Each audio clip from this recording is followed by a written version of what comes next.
Thanks for being here. I hope you all were able to hear the President's remarks earlier today if you didn't actually travel to Rockville for the event. Before I take your questions, let me note that this morning the President received an update on Tropical Storm Karen, which is currently located in the southeastern Gulf of Mexico. The President was briefed on efforts underway to prepare ahead of any impact from the storm, as well as the extensive resources FEMA already has on hand along the Gulf Coast. FEMA, through its regional offices, has been in touch with state and local officials in the Gulf states and stands ready to assist our state and local partners as necessary. Based on applicable legal requirements and consistent with its contingency plan, FEMA has begun to recall currently furloughed employees necessary to serve functions of the agency that protect life and property as they prepare for potential landfall for Tropical Storm Karen, or of Tropical Storm Karen. This morning, FEMA reactivated the hurricane liaison team that is embedded with the National Hurricane Center in Miami. The President directed his team to ensure that federal resources and personnel needed to support state and local preparation efforts are available and on the job. The President directed his team to keep him appraised as weather conditions change and as preparations continue. He urged residents in potentially affected areas to follow the instructions of local response and law enforcement officials. Julie. Thank you. There's been a lot of focus over the last day or two on the debt ceiling, both in the President's remarks. There was the Treasury phone call today. Jack Lew was in the meeting with the lawmakers yesterday. Is that a sign that the White House now sees this government shutdown lasting to a point where it runs into the debt ceiling and that becomes just one big fiscal fight? It's a sign that we are very concerned about the possibility that Republicans in the House will employ the same unfortunate tactics when it comes to their fundamental responsibility to raise the debt ceiling and make sure that the United States doesn't default, as they have employed in shutting down the government. And as the President said today, there are many negative consequences of shutting down the government, and he talked about them. And our businesses suffer. Hundreds of thousands of workers live with uncertainty as to whether or not or when the next paycheck will come. And that is bad. By comparison, an economic shutdown, the result of a default would be catastrophic. And unfortunately, we've seen from Republicans in the House where one faction of one party of one House in one branch of government is driving the train. There seems to be a willingness to engage in a strategy that threatens default and perhaps ultimately causes default. So that's why it's important for people to understand the consequences, and because we don't have a lot of time. But coming out of the meeting last night, is the White House viewing this as the most likely scenario, being that the government shutdown lasts up until, I think it's October 17th, when Secretary Lew says that we'll hit the debt ceiling? We don't have a way to predict behavior among Republicans in the House that's any more sophisticated than what we're reading and seeing in your reports and the reports of your colleagues. There is the possibility, and we hope that it is a possibility that could come true, that Speaker Boehner puts a clean bill to fund the government on the floor today. We know with great certainty that that bill would pass, with Republicans and Democrats voting yes. And the government could reopen, and that problem could be solved. So I don't have a way to predict for you how this will play out, except to say that every day that the Republicans allow the government to stay shut down, they're causing harm to real Americans out there and real businesses that are suffering because of that decision. And again, it was a decision that, as the President said, we've had shutdowns in the past in our country, and they have always been about disputes over spending.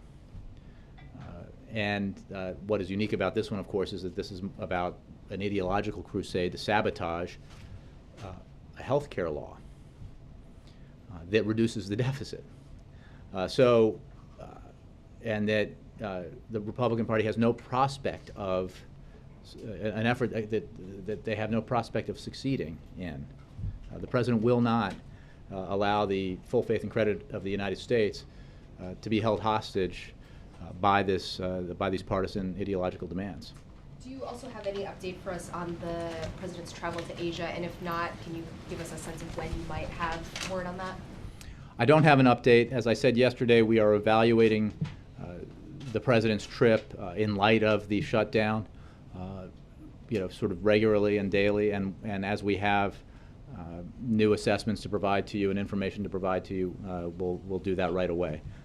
As of now, we are where we were, which is that the back-end stops have been canceled, but if and when more information becomes available, we'll make it available to you. Yep. But how can the President even be contemplating still going on that trip when things are so uncertain here? Well, again, if the Speaker of the House allows a vote and allows the majority to speak, the government will reopen right away. And obviously that would affect the way we determine presidential travel. So, and it is absolutely an important aspect of the presidency that he or any of his successors be able to travel to help find markets for our American goods and find investment here in the United States from our foreign competitors and partners. So that's what this trip is about, and it would be certainly a welcome thing if the Speaker were to allow a vote in the House so that a majority of the House, Democrats and Republicans, could reopen the government. There have been reports just today that Speaker Boehner has said that he won't let the nation default. And I'm wondering if that's something that he expressed in the meeting last night, or if the White House has any comment or takes any insight from these reports. Well, we provided a readout of the meeting, and I've noted in the past that Republican leaders have long said that they wouldn't allow a default, but they allowed the flirtation with default to occur for the first time in 2011, and the consequences were serious for our economy and for the middle class. And even in the story that you cite, which reports that the Speaker said something privately to Republican members, one of his spokesmen was on the record basically reiterating the same list of demands associated with raising the debt ceiling that we've seen in the past. So obviously we support the idea that the debt ceiling should just be raised without drama or delay, and the government ought to be reopened at current spending levels that nobody who understands this stuff would suggest reflect the demands of the President or of Democrats. And then we can get about the business of continuing to discuss and debate and negotiate a broader budget deal. And the President has been willing to do that all year long. He has put on the table a budget proposal that proves that willingness, and he has had conversations all year long with Republican lawmakers who have expressed an interest in finding common ground here in Washington on these very important matters. But that has to happen absent the threat of continued shutdown and absent the threat of default. Jim. Getting back to Asia, just wanted to ask, could the President potentially sign a continuing resolution en route to Asia, or an increase to the debt ceiling en route to Asia, or while he's in Asia? Could that potentially happen? I think there has been this is sort of a piece of speculation, so unrelated to any speculation about what could happen, because again, we can't predict whether or not the House Republicans are going to come to their senses and do the right thing and open the government and raise the debt ceiling, and when they might do that. But in unique circumstances, a president has been able to sign legislation while traveling. But I'm not predicting that. I'm just saying that for your information. The fundamental question here is, when will Speaker Boehner allow a vote on the floor of the House. There are consequences to keeping the government shut down. The President spoke about some of them today. And there is, as we've seen reported by your colleagues and some of you, there is easily a majority in the House to pass a clean bill, the same bill that passed the Senate. The Speaker ought to let that come to the floor, have a vote. And if he doubts that Democrats would support it, put it on the floor and let's see. He knows they will, and he knows that more than enough Republicans will as well. And I know that the President said once again today he's not going to negotiate, but couldn't he sort of give a wink and a nod, to the Speaker that, look, once we get through this, we're doing the grand bargain or something approaching that? He doesn't need to wink and nod.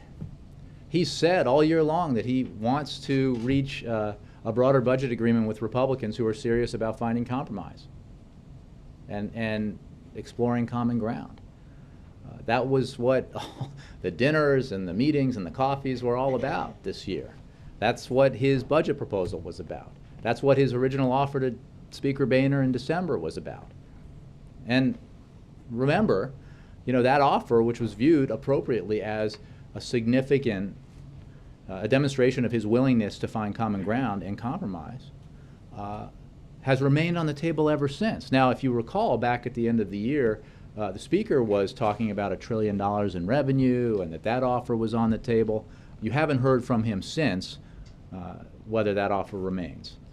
So, the notion that the grand bargain is an escape route or well, look, I think whatever phrase you use to characterize it, there is interest here and interest on Capitol Hill among Democrats in resolving our budget challenges in a way that invests in our economy where it needs to be invested in, that protects the middle class, and that responsibly continues to reduce our deficit. The President didn't just express that in words, he expressed that in hard numbers and policy proposals with his budget. And that was a budget that, as measured by some of the consternation it caused among some Democrats, was a serious document that represented a willingness to compromise and find common ground. And we hope the Republicans will join him in exploring these possibilities. But we haven't seen that yet in any proposal. But maybe that's possible. But in the future, but after. The Republicans have to open the government and they have to raise the debt ceiling. This is doing harm to the American people needlessly. And it's not about, winning in a political game. It's about core responsibilities when you're sent here by your constituents to represent them in Washington. And just very quickly, a housekeeping question on health care reform. I know that the President said that there were more than 1 million visitors by 7 a.m. on Tuesday morning, and there's been a lot of talk about visitors to the website, but isn't enrollees really the better metric for gauging as to how well that is doing, and do we have any of those numbers yet? Here's what we know. First, in the 2 days since the marketplace is opened, 7 million people have visited healthcare.gov, and that's unique visitors. That is more than the number of people who visit southwestairlines.com in a month. In a month. That's a pretty popular site. So as a measure of interest, it is substantial. What we have said all along is that this is a 6-month process. We are 2 days into it. We have 180 days to go. Another way of looking at that is that we're 48 hours in with 4,320 hours to go. So we knew and know, based on what happened in Massachusetts and other programs that have had open enrollments like this, that early periods are, when we have these early periods of enrollment, that's when potential enrollees are exploring their options. And what's rather remarkable about the Affordable Care Act in these marketplaces is that, on average, Americans in the 50 states have 50 options to choose from. So we expect, as time goes on, that and people compare and shop and they talk with their spouses or other family members about what's right for them and their finances and what kind of coverage they need and can afford, that more and more people will enroll. But we don't have No hard and 48 fast. hours. We don't have that data, and I mean, we don't, we're focused on improving the consumer experience, making sure that the American people have the information they need through healthcare.gov and through the toll-free number to begin to make assessments about what kind of insurance they'd like. I mean, as the president said today, the whole premise of this argument that the Republicans have been making, that they're willing to shut down the government over and threaten default over, is that Obamacare is a terrible thing, and we ought to, it's wildly unpopular and it's bad for the American people, and we should shut down the government over it if the president won't defund it. I think that this is a pretty good test of that theory, and the response has been overwhelming. John. Jay, I want to come back to this question of the 14th Amendment. Mhm. Whether, I'm hearing from more Democrats on the Hill that saying the president should just do it, use his own authority to raise the debt ceiling on his own. I know you've said that he's not going to do that. What I'm wondering is the reasoning. Does the White House believe that it would be illegal for him to raise the debt ceiling on his own, that it would be beyond his legally defined powers? This administration does not believe that the 14th Amendment gives the power to the president to ignore the debt ceiling.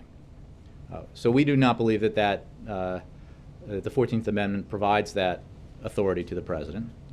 Moreover, even if the president could ignore the debt ceiling, the fact that there is significant controversy around the president's authority to act unilaterally means that it would not be a credible alternative to Congress raising the debt ceiling and would not be taken seriously by the global economy or the markets. And that is essentially the point of faith and credit. The reason why our economy is the envy of the world, the reason why our currency is the reserve currency of the world, is because of that faith that investors around the world have in our constancy. They know that we pay our bills. They know that we're true to our word. And so even the doubt that would be created by that would undermine the faith that's the whole point of this exercise. Look, our view is the Constitution gives Congress, not the president, the authority to borrow money. And only Congress can increase the debt ceiling, which is why it's time that they do their job and raise the debt ceiling. Authorize the Treasury to pay the bills that Congress racked up. I think the president, tried very hard to, in his speech today, to kind of lay out in non-Washington terms what this is about, because raising the debt ceiling sounds like you're asking Congress to, add more to our deficits and our debt. But that is not the case. Congress does that when it makes choices about where it should spend money. Those choices have been made. The obligations that Congress has incurred are what need to be paid when the bills come due. And if Congress doesn't raise the debt ceiling, those bills will come due and will not be paid. And the economic consequences of that are terrible and unimaginable. The Treasury Department's statement today, this paper on the costs of default, said we could provoke an economic crisis that could echo the events of 2008 or even worse. Given that, first of all, the White House, I assume the president agrees with his Treasury Department's analysis on this? Completely. So given that, wouldn't it make sense for the president to agree to something, with the Republicans? I understand he doesn't want to get in this situation, gun to the head, hostage taking, all that, but I mean, given that the stakes are this high. Because the stakes are so high, John, the president's not asking for anything in return for the Congress acting responsibly. He's not attaching any partisan demands. He's not attaching any items from his legislative agenda. He's simply asking that Congress exercise the authority given to it by the Constitution to pay our debts and to allow us to pay our debts. So what would be irresponsible, and I think a lot of commentators have begun to explore this, would be to allow for hostage taking to govern this debate and get into a cycle in the United States where every time a president of any party faces a another party in Congress that has a demand that it cannot get through the ballot box or through the normal procedures in Congress, and threatens to default if it doesn't get what it wants, when you're talking about, turning the full faith and credit of the United States into something that's an open question every year, every quarter, it could be every week. And that's just unacceptable. And so the president is drawing a line here. So do you We think we've cannot seen- do it, he will not do it. So I think we've seen our last meeting here on this issue with congressional leaders. I mean, why bother to have any more meetings, right? I mean, there's nothing really to negotiate. Well, there's nothing to negotiate over whether or not Congress ought to reopen the government. The House ought to allow a vote so that the majority can reopen the government, as opposed to, the only thing that's preventing John Boehner from putting this clean bill on the floor and allowing a majority to pass it are the demands of 30 to 60 members of the Tea Party caucus, the most extreme members of his conference. And it just cannot be the case where that's a faction of one party in one house gets to decide whether or not we default. So my question was, So the answer is, as I was saying earlier, as the president said all year, we can and should sit down and try to move forward to resolve our differences on our broader budget challenges, and we can do that. And the president has shown good faith in his willingness to do that. But he will not. Yeah, absolutely. so we shouldn't expect any more meetings. No, until look, this is done. I can't predict, as I wouldn't before, when the next conversation or meeting will take place. The president, I think, made very clear what our views are, what his views are in the meeting last night, and we thought it was a useful meeting to have. So hopefully,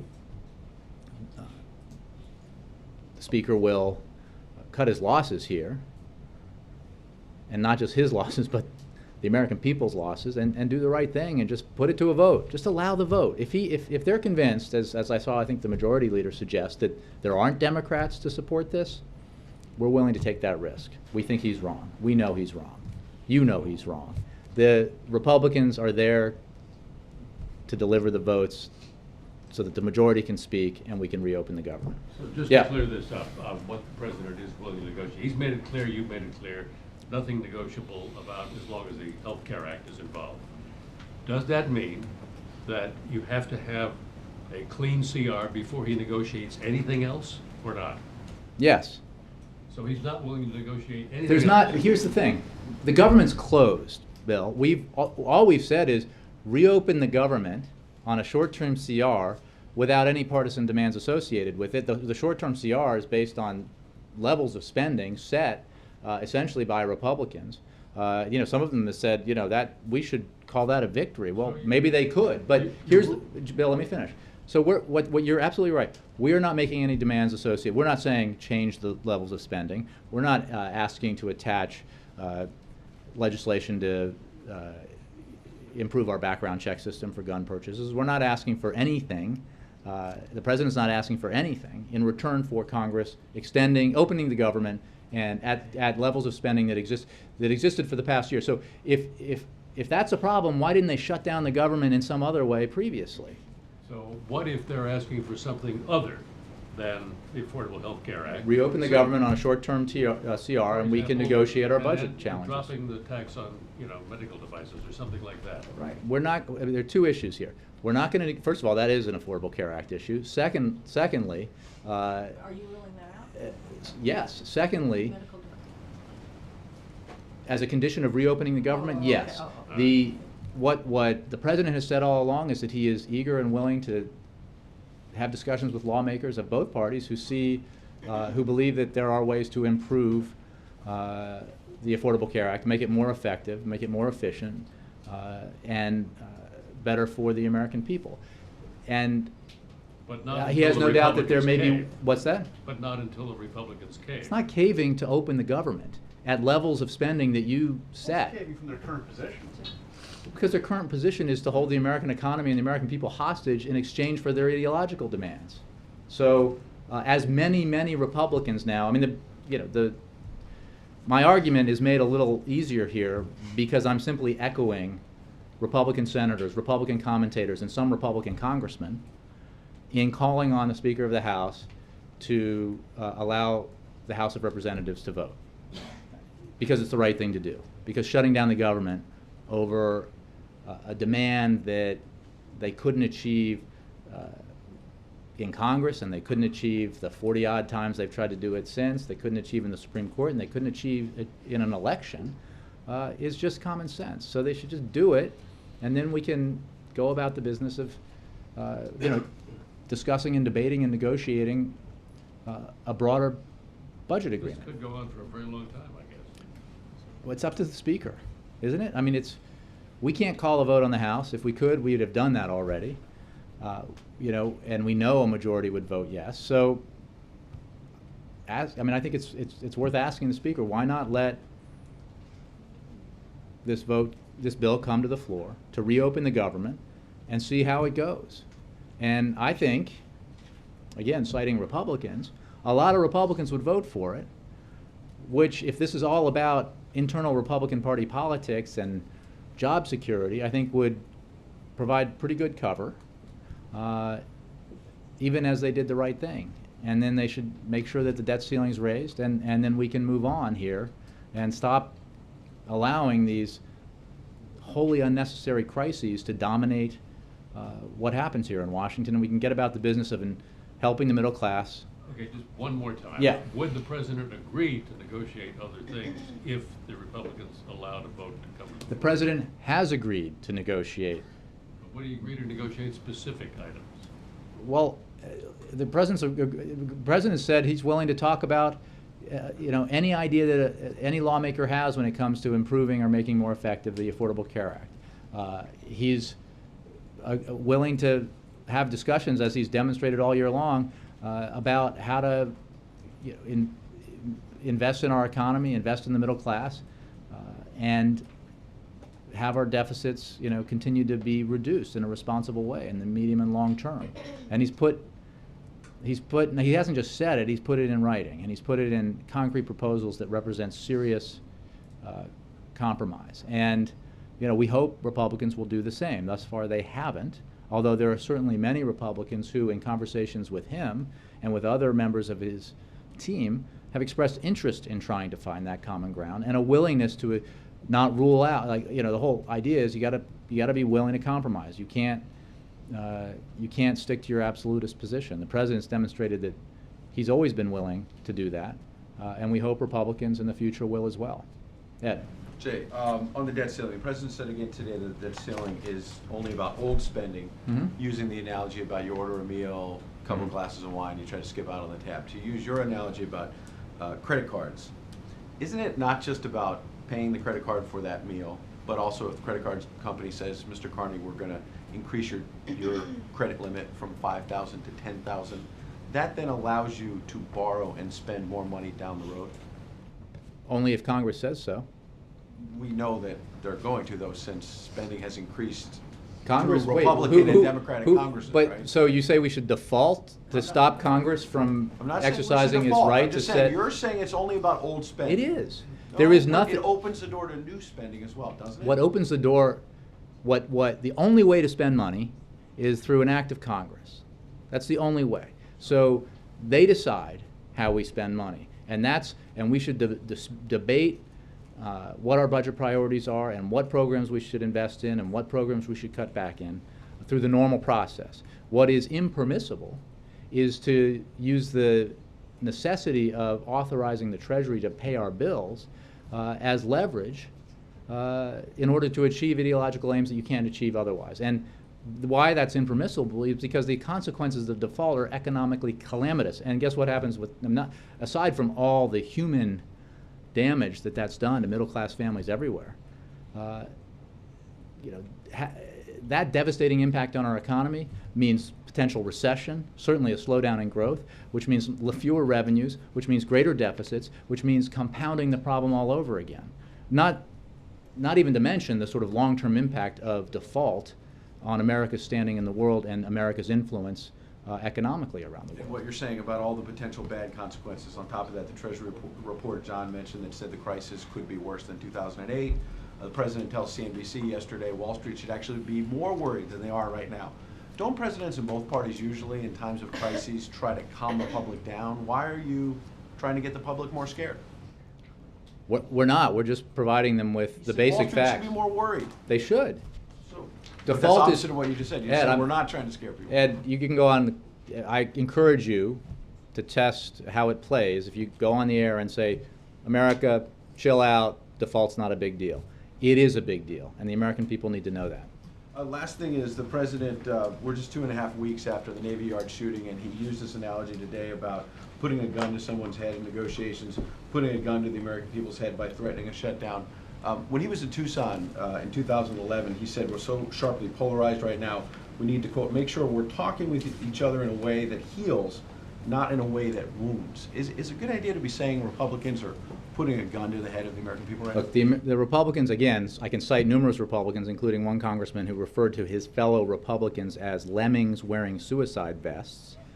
Numerous Republicans have used the hostage analogy. Numerous Republican commentators have used the gun to the head analogy. I hardly think this is unique.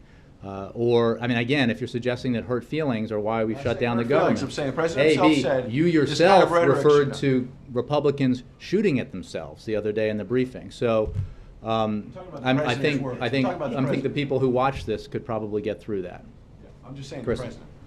Jay, thanks. I want to follow up on one of Ed's questions. In addition to saying that the market should be concerned, the president said Washington is having a negative impact on the lives of ordinary people, and that may manifest itself in terms of the stock market going down.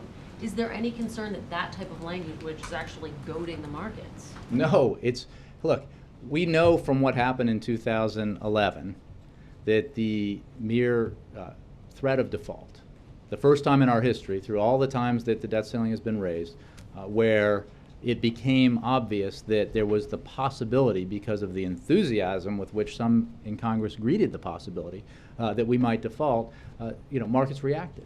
We were downgraded. It was bad for the economy. I mean, it's a statement of fact, and it needs to be avoided because the consequences are real. It's not just markets go up, markets go down, people make money, people lose money. Real people in America who are, doing the right thing, paying their bills, trying to send their kids to school, meeting their commitments and obligations, paying their mortgage, would suffer tremendously in that kind of scenario. And that's why Republican leaders, as well as the president, have said we can't let the country default, and we just hope that they're serious about this. If they are, they lift the debt ceiling without drama or delay. Jay, you've always been hesitant to discuss the markets from the podium. Isn't the President of the United States discussing the markets in that manner? Potentially gonna have He was impact simply on them? stating a fact. In 2011, when Republicans flirted with default, there were negative consequences, many of them. Slowed down growth, slowed down job creation, a hit to the markets, and a downgrading of our credit rating for the first time in the history of this country. That is the least of what would happen if we actually defaulted.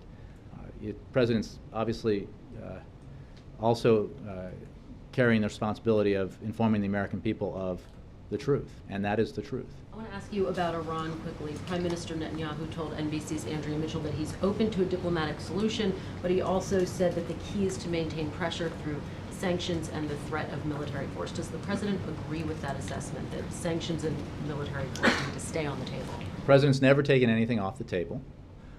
It is because of the president's policies and the positions that he's taken and the diplomatic work that he's done that we have the most comprehensive set of sanctions in history imposed on Iran, and that set of sanctions and the impacts that it has had are the reason why we are where we are.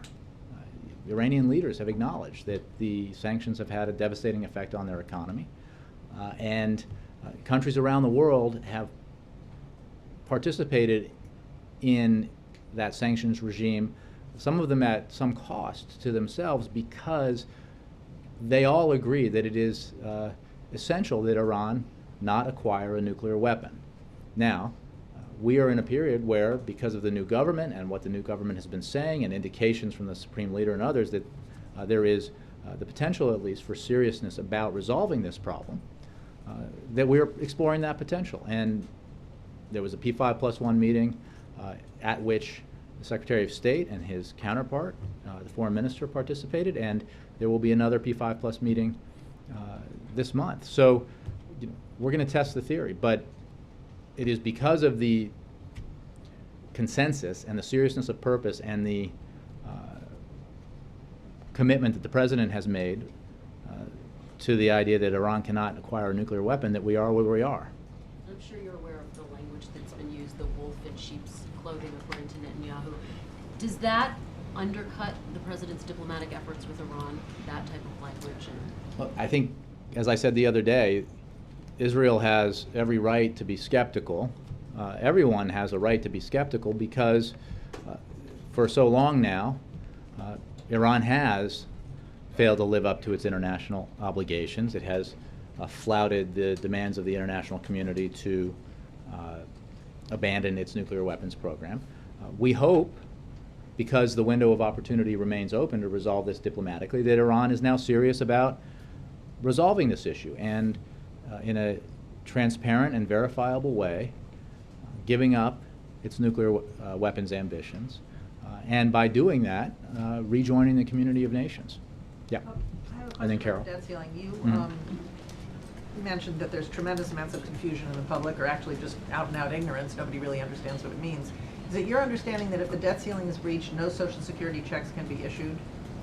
I would refer, before I make specific statements about consequences on those kind of things, I'd refer you to the Treasury or the Social Security Administration. There is no question that the impact of default, especially if it were prolonged, would have those kinds of that there would be those kinds of impacts. But immediately But again, it wouldn't happen.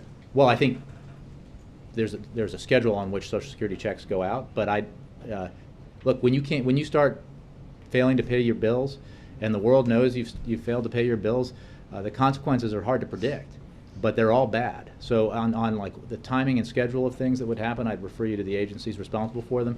But there is no question that these impacts would be devastating Well, I guess to Social Security recipients, to Americans across the country. Well, I guess, you have Republicans on the Hill saying it wouldn't be so bad, there is no such thing as a default. The president's out there kind of, clanging the alarm bells, but don't you need to specifically lay out for the American people exactly what it means so people I can think understand? the Treasury's done that today. In terms of Social Security checks, Medicare, Well, everything the else? Treasury's provided a report today, and if there are Republicans out there who think that default's not a bad thing, they're profoundly wrong. Profoundly. And, the idea that you can pay some of your bills, but not all of them, you try it next month, see what happens if you make your car payment, but not your mortgage. Try that for a few months and see what happens. Your credit rating's going to go, into the toilet, and you're going to be in trouble. You won't be able to borrow money anymore, and people's understanding of the full faith and credit of Mara Eliason will change dramatically. You got to pay your bills, and you got to pay them on time. We always have.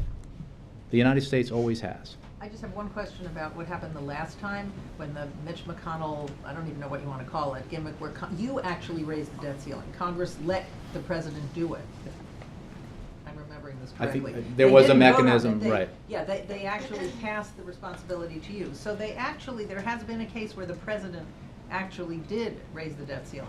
Well, I'm because wondering if Congress, that there was gives an you act of anything. Congress. That authority does not reside with the president. The Congress acted to create a mechanism whereby, as I understand it, and please don't hold me to this because my memory is a little fuzzy, the debt ceiling would be raised, and then Congress had the opportunity to reject it. Right. Thank you, John. But but that took an act of Congress. So Congress has the authority here. Congress needs to raise the debt ceiling, pure and simple, because default is an unacceptable outcome. John. Oh, sorry, Carol, then John. I did say Carol before, sorry. What result was the president trying to achieve when he said that Wall Street should be more worried? When he had a conversation with CEOs here in town for the Financial Services Forum the other day, yesterday I think it was, he and they noted what the terrible impacts of default would be, and I think that what the president was conveying today is that people need to understand that this isn't just political theater here, that as we're seeing with the current shutdown, it is not entirely clear who's running the show in one house of Congress. And when you have a minority of one party in one house of Congress and one branch of government shutting down the government and threatening to default, that's a pretty precarious situation. So I think that there is an understandable tendency, not just on Wall Street but around the country, to look at dysfunction in Washington and think, there they go again. And they're right. We've seen this movie too many times in the past. But the threat is real. Because we're so concerned about the tactics that Republicans have shown themselves willing to use in the past and right now with the shutdown and the refusal to open government over, because of not being able to get their partisan demands, we're now concerned that this will play itself out again when it comes to Congress's responsibility not to default, not to allow the United States to default. So the president's message, I think all of us, need to be aware that this is not, that I don't want to offend Ed here, but that, people are playing with live ammunition, and these are serious matters, and that's why it's so important not to, like on some things, there are political fights all year long in Washington, but some things you can't mess with. You cannot mess with the full faith and credit of the United States. You should not attach partisan demands to the simple responsibility of making sure that the United States does not default. Sounds like he wanted a reaction from the markets when he was No, saying I've that. answered the question about the markets about 5 times. Well, So well, what we're saying is that there are real consequences to default. We saw them, the consequences of the mere threat of default in 2011, the first time that a party to these kinds of discussions has ever credibly threatened to default, and we saw what happened. So default itself would be even more catastrophic, and simply leaving it an open question creates uncertainty, and as we saw in 2011. Does it say anything about the impact of the president's words that the markets have not reacted today? Again, you guys are focusing on today. The issue is, will Congress do the right thing and raise the debt ceiling to make sure that the United States of America does not, for the first time in our history, default on its obligations? The president's point today, and the point he's been making for some time, and the point he made last night, is he will not horse trade over the Tea Party's partisan demands when it comes to the need to ensure that the United States maintain its full faith and credit. He just won't do it. That behavior that the Republicans are engaging in is reckless and irresponsible, and we're seeing it in the shutdown, and it would be magnified exponentially if they were to pursue that path when it came to raising the debt ceiling. John. Jim, you got a situation here with about 18 Republicans who say they will vote for a clean debt ceiling increase. Comfy spot for them. They get to say they would do that. Most of them are in blue states, but they're not actually voting with the Democrats. Is there anything the president's doing or should be doing to offer them carrots or perhaps sticks, given that they come from these swing districts, to get them to break the logjam? The president's calling on, all he's doing is trying to make it clear that he's not asking for anything. And therefore he thinks it's the right and responsible thing for Republicans not to ask for anything in return for Congress's agreement to extend government funding and therefore reopen the government. So at existing levels of spending.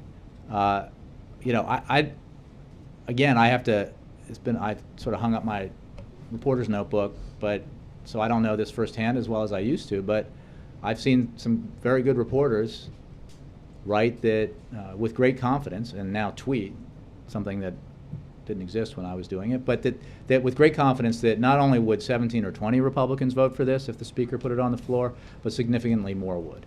I don't know, But we're confident that a majority of the House would vote yes, and that therefore the government could be reopened without a problem very quickly. And the Speaker ought to just do it. Should the President be reaching out to some of those Republicans directly?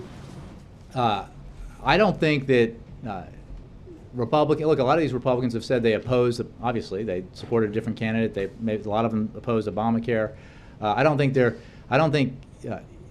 like the President calling them up and saying, do the right thing, when they've already said to do the right thing is going to help them politically, particularly, especially in their party. The issue here is, will the Speaker of the House allow them to vote? And if he does, we can reopen the government today. Can I follow up? Hi, Chris. Thanks, Jay. You touched on this before. I wonder if you'll go into it a little more deeply. What would be lost if the President didn't go to Asia? Would it be that big a deal if he didn't go on this particular trip? I mean, I don't think I can go into it more deeply. These are the kinds of meetings where the representation by the United States at the highest level achieves good things for us in terms of our national security and in terms of our role in the global economy. Asia's the fastest growing market in the world, and our fastest growing economies in the world. So many of them are in Asia, and the President has made a point throughout his presidency of making sure that we change our sort of reposition ourselves as a nation so that we're oriented towards Asia in a way that we weren't because of our extreme focus under the previous 8 years on the Middle East. The Middle East is very important. We all know it is, and obviously the President's very focused on that as well. But when it comes to our broader economic and strategic goals as a nation, we need to be engaged in Asia, and these kinds of trips help us do that. Now, we've already announced that part of the trip has been curtailed, and as I said earlier, we'll be evaluating that steadily as time goes on and make you aware of any scheduling changes as they come about. Is it accurate that the President may meet with President Putin while in Indonesia? I just don't have any schedules to preview for you, in part because I've obviously been focused on other things. It seemed a little bit like an answer. But I do believe Russia's a participant in the summit, at least in Indonesia.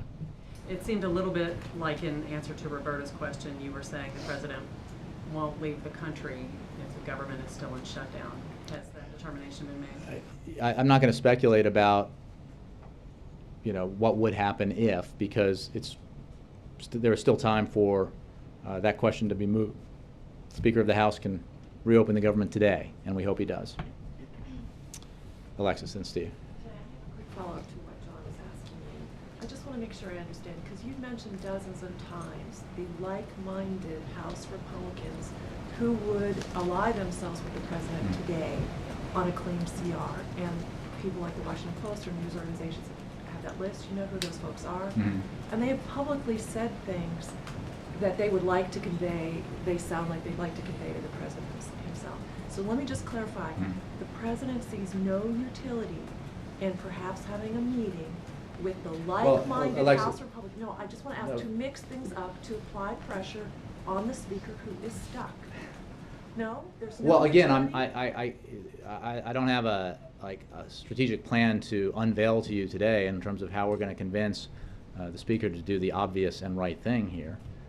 These Republicans have spoken out themselves, and according to the reporting by credible people, including some very closely tied to the Republican Party, there are other Republicans who would gladly vote to reopen the government if a clean CR were placed on the House. So I think it's a pretty safe thing to say that Republicans aren't waiting for a phone call from the President for them to decide whether or not it's the right thing to do to open the government. That's not what I'm suggesting. I'm just saying I don't have a. I'm just trying If to you're clarify recommending this. strategy. I'm not recommending anything. I'm just following up because you Yeah. sounded dismissive. No, I'm not. I think. The idea that the President could learn something from them, or that could be useful, or Look, could the mix President, things up. Alexis. That's all I'm asking. Well, you're not. You're stating, but the President has met with compromise-minded Republicans all year long, and he hopes to meet with as many here, some in the House, but the president, you know, looks forward to meetings with Republican lawmakers who want to find common ground on budget issues. Right now, the House just needs to hold a vote on a clean CR to reopen the government, and then move quickly to ensure that the United States doesn't default, and that nobody is under any fear that the United States might default, because it's too important to engage in the strategy that House Republicans have engaged in thus far. Steve. On the question of negotiating, Republicans don't seem to believe the president that he won't negotiate. I disagree. That Majority Leader Cantor just sent a letter to his colleagues outlining their strategy, saying that he's confident that if we keep advancing common sense solutions to the problems created by the shutdown, that Senate Democrats and President Obama will eventually agree to meaningful discussions that would allow us to ultimately resolve this impasse. Mm-hmm. They don't seem to believe that the president can sort of stay in his corner and not negotiate. What can you do to convince them? Because I think they look at the last couple of years and say, hey, he's negotiated with us before. He's given us trillions of dollars in spending cuts every time we've had one of these crises. He's eventually caved to something. What's different about this time? What can you say? I would just point you to the statement, the very, very, very brief statement the Speaker of the House made after the meeting last night. I don't think there's any doubt in the Speaker's mind that the President is very firm and crystal clear about his position on this. Congress needs to do the right thing, open the government, make sure the United States will pay its bills, and then we can move on and in a responsible way continue to discuss and debate and negotiate a broader budget deal. That's it. That's our position, and it's not changing because, you know, the thing you just described is, you know, we're going to keep at this until we get what this is all about, right? It's about trying to undo the results of an election, trying to undo the results of votes in the House and the Senate, trying to undo a ruling by the Supreme Court on the constitutionality of the Affordable Care Act. You know, by using the debt ceiling or the closure of the government as leverage. And the President's taking a position, and I actually don't, I don't believe that you're right in assessing that they don't understand how clear and firm he is on this. I think they know very clearly that he's not going to do this. He's not going to negotiate over the Congress's responsibility to ensure that the United States pays its bills. That's a responsibility that is provided to them by the Constitution, and they have to fulfill that responsibility. Well, it's a new position for him, though. It's a new position to say, I'm not going to negotiate over a CR. These are, you know, did the president learn something from the last few years where every time, you know, he's complained over and over again, we have a crisis every 3 months. And has he finally learned that if he keeps giving in the 3 months well, later, we can have a longer discussion about, you know, that assessment. You know, if you're saying that, you know, the Republicans have gotten everything they wanted over the last few years, they should just declare victory and open the government. I don't think they believe that. I think they understand that, because we've seen them act it out, that you know, the president did have a significant, you know, make significant strides on a number of policy objectives, and continues to, and he has done it in concert with Congress. And I just disagree with the idea that the president has been anything but clear, or that anybody in any leadership position anyway on Capitol Hill has any doubts about that. Thanks, guys.